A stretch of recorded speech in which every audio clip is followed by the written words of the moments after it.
public prosecution. Now, Geothermal Development Company has entered into an agreement with the private company for the establishment of the country's first ever direct use at an industrial scale. Now, the company, Kasan Ramji, will set up a cement factory near Menengai Crater in Nakuru and has been allocated steam wells from which it will generate electricity. Now, the company will further use the resultant brine in previous components used in the manufacturing process, with the factory expected to create over 1,000 jobs. Ken Geshuhi reports from Nakuru. Towards green and renewable energy, the manufacturing sector now has a footing at the Menengai Crater. Geothermal Development Company has signed a deal with Kasan Ramji and Sons Limited, a private company that produces cement under the Ndovu brand name. In the 20-year agreement, JDC will allow the private company to use some of the steam wells drilled at Menengai Crater for electricity generation and heating. JDC will supply 40 tons per hour of geothermal steam.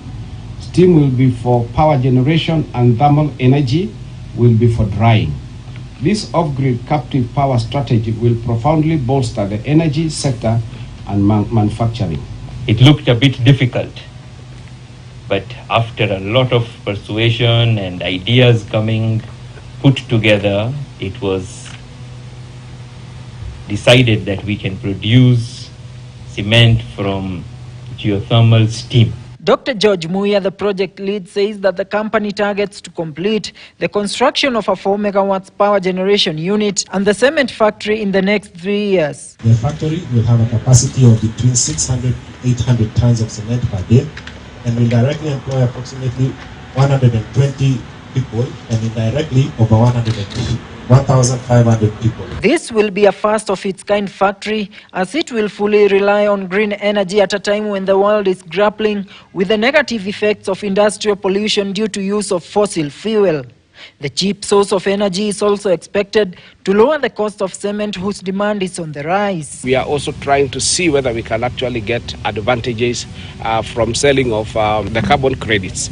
And that then will actually improve the economies of those projects. The direct use will be able to do the preheating of our raw materials. That should bring down the cost by about 20 to 30%, although that's still a conservative and a very early estimate. Over 300 acres of land near Menengai Crater have been set aside for the establishment of an industrial park that will tap from the geothermal energy. We have found a lot of people expressing a lot of interest, but when it comes now to the nitty-gritties, we find that sometimes they are failing in the area of technology. Sometimes people don't believe that it is doable, and that's why this first project is so helpful for us.